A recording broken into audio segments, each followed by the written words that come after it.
Welcome to this beginner Premiere Pro CC tutorial.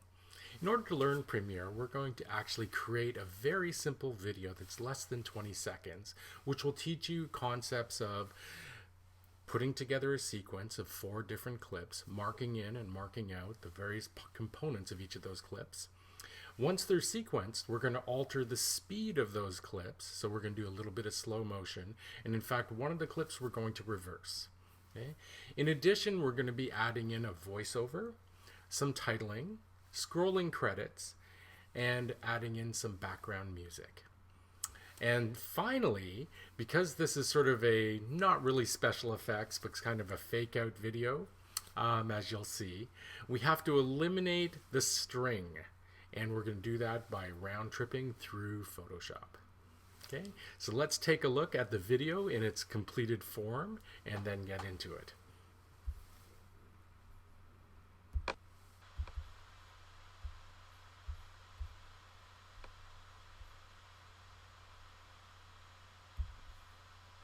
Hey, Nicholas, catch!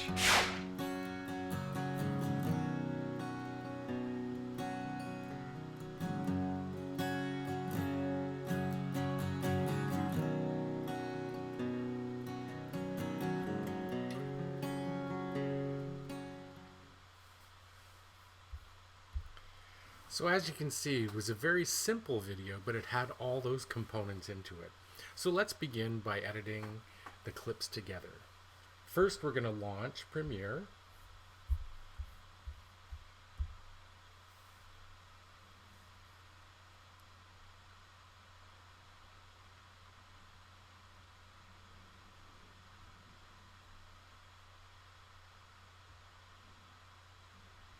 And if you go over here, we're going to start a new project.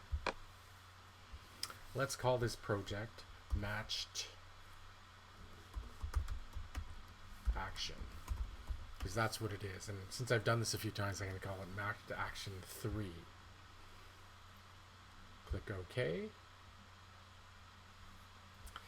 And it immediately opened into the editing screen. However, what you may want to do is start up on the assembly screen. The assembly screen, what that does, it gives you a very wide open view of clips. And so a lot of times what you may want to do, especially if you're bringing in many clips, you want to start on the assembly view. So let's do a quick import.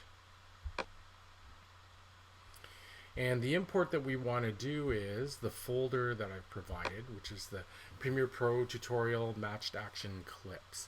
And if you take a look inside here, I have video samples in 4K 30 as well as 1080p 60s, and they're essentially identical, just shot at different frame rates and different resolutions. I also have audio samples that I'm including because I'm going to be doing an audio tutorial at the very end showing you how to improve your audio. Okay, so but import the entire series. That way I have access to everything, just in case you want to try something with the different clips. Okay. And now it imports the entire folder structure. So if I double click here, I can see my video samples and audio samples, and then I can take a look and I go in until I get to the clips themselves with the 2 audio clips represented here. Now you notice when I click on an area, I have a blue line that goes around this that shows me the active window in the workspace. So if I click here, that's an active window, click here, that's an active window, and you also notice the toolbar and the audio meters are also active windows. Right? In this case, we're here right now, but this was just for organizing, okay, where we can organize any of our bins or our folders. But we're going to go into editing. So let's go to editing. Now, in editing, you notice that our folders are now closed back up, so we're just going to have to reopen them again. So let's go back in, and we're going into the video samples, and we're going to try the 4K 30. So these clips are in sequence. I've numbered them so they appear in sequence, and that's how we're going to put them together. Once you're in the editing screen, you have a preview screen here, and you have the canvas, which is the outputted screen. Okay. Down here we have the timeline or the sequence. Okay. In the timeline you can have multiple sequences, so we'll just call this the timeline. Okay. If we double click this clip, it will appear in the preview, and this is where we take a look at the clip, okay, in its entirety. If I play it through, there's actually quite a bit of data there. And we don't need all of it. We only need a part of it, just where he picks up the glasses and throws it. So what we want to do is find the spot, and what we do is scrub through it, and I can grab the playhead here and scrub through, and we see him throw here. So I want to get him just as he's about to start throwing. So probably from about here. Now, how do I say that's where I want to start? Well, there's a little parenthesis here that I can click, but you notice in that parenthesis it shows a little highlighted quick keystroke, which is the letter I for mark in. So if I hit the letter I, it marks in, and you notice this turned gray. Now, only the gray portion is what we're going to collect into our timeline. Now I'm going to play it through, and I hit the space bar to start and stop. And then what I'm going to do is, as he throws, I'm going to stop it here, and I can use the right and left cursor keys to move one frame at a time. And this is precise frame by frame editing. So what I'm going to do is I'm going to use the right arrow key to go frame by frame and watch the glasses exit the frame. And I want to mark out as soon as the glasses are outside the frame.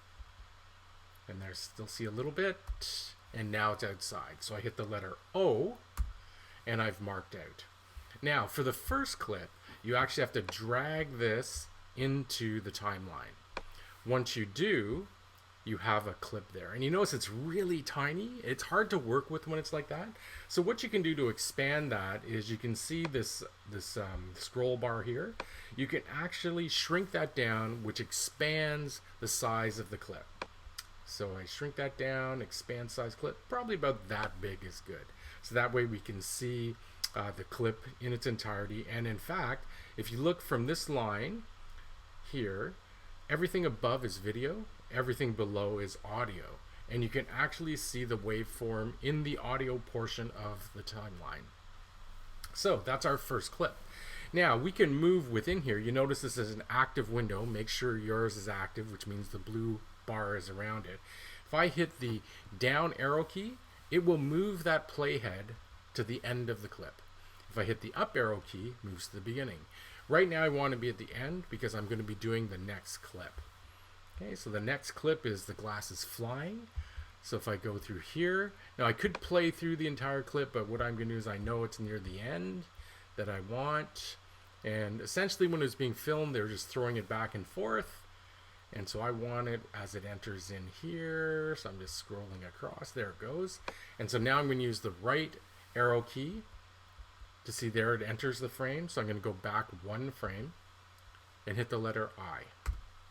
Now I'm going to hit the right arrow key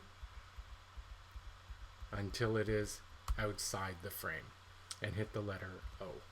Okay.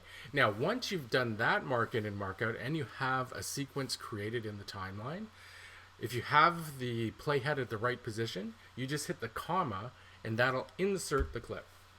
Lot simpler.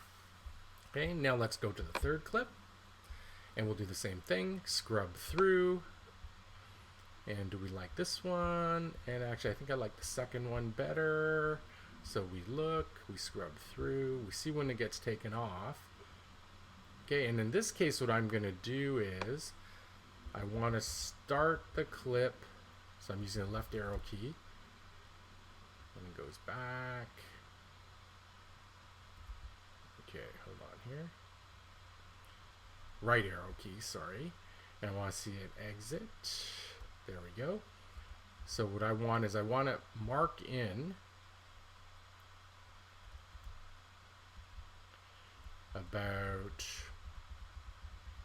probably about 6 or 7 frames just before it's removed.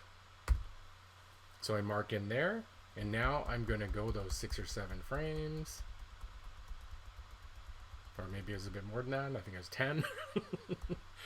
And then I'm going to mark out just as the frames exit. So I hit O for out. Now again, in order to insert the clip, because my playhead is at the end of that last clip, I can hit the comma. Okay. Now for the last clip, which will be fairly long, because all we want to do is get my son Nicholas here, turning his head and looking at the camera.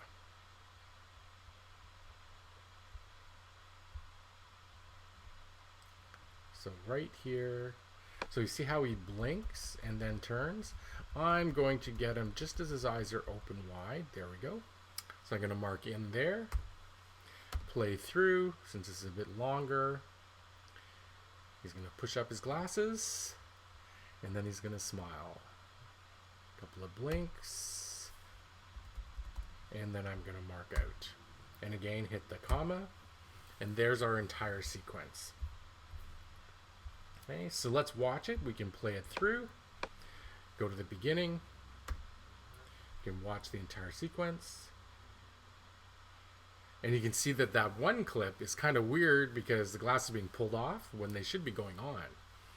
So what we're going to do there is, and hit the up arrow key, get back to that clip.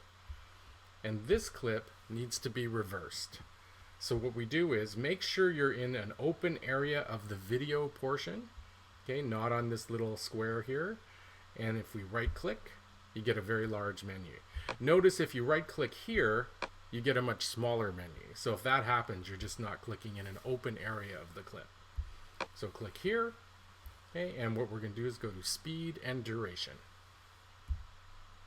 Okay, so in this case, all we're going to do is reverse the speed.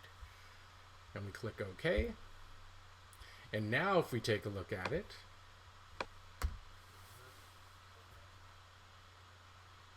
now it looks correct. All of a sudden the motion is going in the right direction. Okay, now what we're going to do is, in order to enhance this, and I'm just going to go back a couple of clips, I find that this particular sequence there, it just happens too fast. So what you can do is you can slow it down. So I'm going to slow down both of these clips. Oop, and you see that I clicked on that X, so I have to go in, and let's see if I can get a spot here. So I'm going to expand it a bit. So if I right click there, then I go speed and duration, and I'm going to change the speed, and I'm going to change it to about 40% of the speed. So about double, a little more than double the speed. Okay, now one of the most important things that you have to do here is, if you just change this, it's going to retain the exact same size clip. Unless you say ripple edit, which means shift that clip over as it expands in time. So make sure you click the ripple edit. Click OK, and you notice it expands. Okay. Now I'm going to do the same for the third clip, and I'm going to make this 40% as well, so that the speed stays consistent. Okay. Now let's take a look.